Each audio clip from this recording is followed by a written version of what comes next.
Have you heard of the story of Princess Rose? Well, here's how it goes.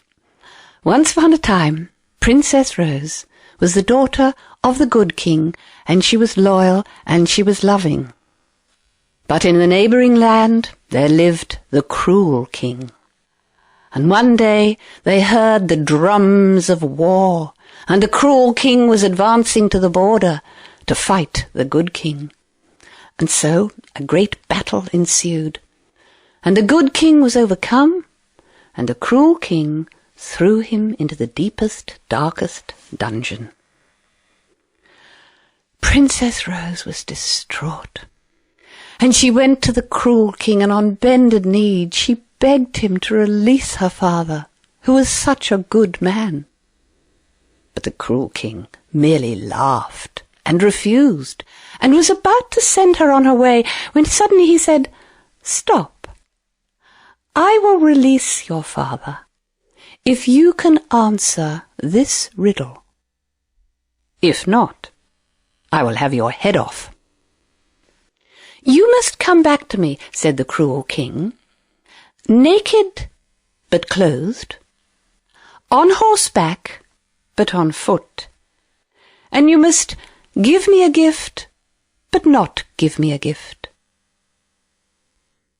So Princess Rose went on her way, and she thought, and she pondered, and she puzzled, and she wondered. And one day she found herself walking by the seashore, and she noticed the fishermen casting their nets into the sea. And she had an idea, and she asked them if she could borrow one of their nets, and she took it with her. And the next day, still pondering, she found herself walking on the high moors, and there was a little tiny pony that if she sat on, her feet would touch the ground. That night, as she sat in her attic room, she opened the lattice windows, and in flew a white dove, and she gently stretched forth her hand and caught the dove.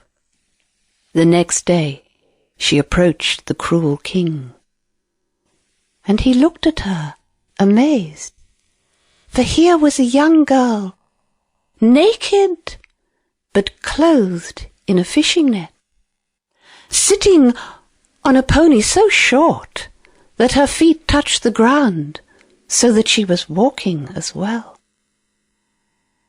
And as she came towards him, in her hands was a white dove, and she reached her hands out to the king, and he stretched his out to receive the gift, but the very moment before he touched the gift, she released the dove, and it flew up into the sky. And the cruel king looked at her in amazement, and smiled, and said that she was the sharpest and wittiest woman in the land. And the good king was released, and they all lived happily ever after.